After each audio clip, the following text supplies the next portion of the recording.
那我就以雷霆之力击溃你。 Hello, xin chào các bạn đã quay trở lại với kênh YouTube Review 5 phút. Ở cuối tập 192, sau khi Thạch Hạo hứng chịu liên tiếp hai đạo lôi kiếp khủng bố là Tỳ Hưu và Thiên Bi giáng xuống, đạo thiên kiếp thứ ba đã liền xuất hiện. Sau đó, trong lúc Thạch Hạo đang bị những sợi xích khóa chặt cơ thể, thì từ trên trời cao, chát đao chảm diệt thần hồn đã ùn ùn phóng xuống. Thế nhưng, đồng thời vào lúc này, bên trong đại não của Thạch Hạo lại bất chợt xuất hiện một mảng hư không vô hình rộng lớn. Ở bên trong đó, đang lúc Thạch Hạo lặng yên thì đột nhiên hình ảnh di cốt của tiên gia lúc trước lại xuất hiện tràn đầy sinh cơ. Sau đó, vị nữ nhân này đột nhiên nói cho Thạch Hạo biết thứ gì đó liên quan đến đại đạo trong cửa ải thứ ba này của Thạch Hạo. Đến khi Thạch Hạo từ trong mơ hồ tỉnh lại thì ở bên ngoài, từ trên trời cao kia, chát đao khổng lồ mang theo khí tức khủng bố đã từ từ lao xuống. Đối diện với nó, Thạch Hạo bây giờ đã không thể làm gì, anh ấy chỉ có thể trơ mắt đứng nhìn mà thôi. Trong khoảnh khắc ngắn ngủi, chát đao rốt cuộc đã đánh trúng người Thạch Hạo, khoảnh khắc va chạm làm kinh khí lan ra tứ phía, nơi đây rung động kịch liệt. Giờ khắc này, nhìn một đòn vừa rồi đánh trúng người Thạch Hạo, khắp nơi mọi người đều cảm thấy kinh hãi, một cuộc thảo luận sôi nổi diễn ra. Còn trên trời cao kia, Thạch Hạo sau khi bị một đao chảm vỡ nguyên thần, anh ấy cứ thế ngất lịm đi, tinh khí vàng rực từ từ tiêu tán, thân thể cứ như vậy chậm rãi từ trên không trung rơi xuống, chát đao cũng từ từ biến mất, rồi hóa thành một luồng sấm chớp kèm theo lôi điện dần dần tiêu tán trong hư không.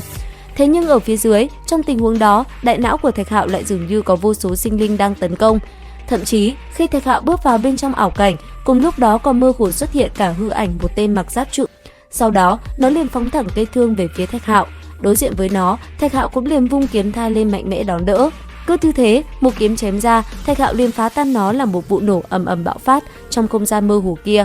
Đến đây, Thạch Hạo mới lẩm bẩm nói, ta không thể bỏ mạng như vậy được, ta còn phải lên Cửu Thiên để lấy lôi kiếp dịch nữa.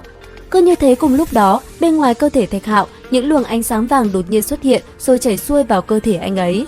Sau đó, lấy Thạch Hạo làm trung tâm, một luồng ánh sáng vàng chói mắt đột nhiên phóng thẳng lên trời cao, làm rung động 9 tầng trời.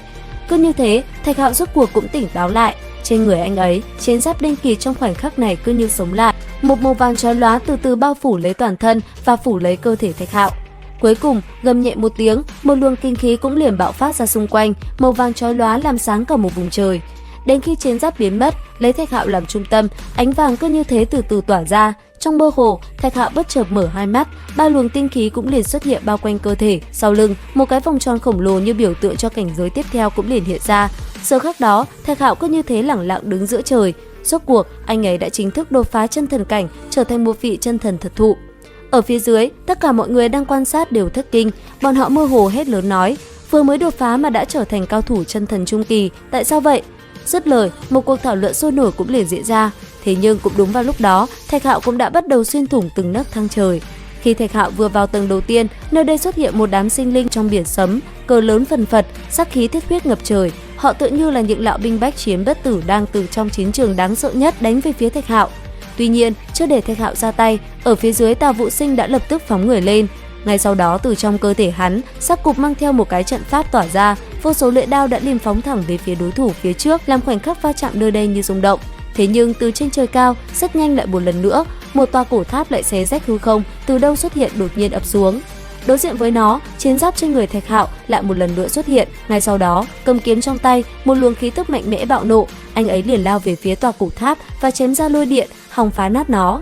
Làm xong, chỉ trong nháy mắt, thân hóa thành côn bằng cõng lấy trời cao, bộ cánh dang rộng liều mạng lao về phía trước, chém mọi đối thủ.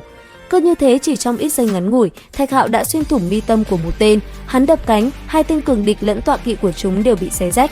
Phương xa mọi người đều ngây dại, hành động này đáng sợ cỡ nào đây? Thế nhưng họ không tưởng tượng được tại sao Thạch Hạo lại làm được như vậy. Cứ như thế, hắn phá tan Cửu Trùng Thiên, tiến vào chỗ cao, thế nhưng vẫn không phải là nơi cao nhất. Đến cuối cùng, Thạch Hạo lẩm bẩm nói: cực hạn 9 tầng, tầng thứ 10 là hoàn mỹ sao? Dứt lời, Thạch Hạo liền hướng mắt về phía xa xa, nơi cửa ải cuối cùng của Cửu Trùng Thiên xuất hiện. Đến đây thì hết tập 192 Thế giới hoàn mỹ. Xin chào và hẹn gặp lại các bạn ở những video tiếp theo.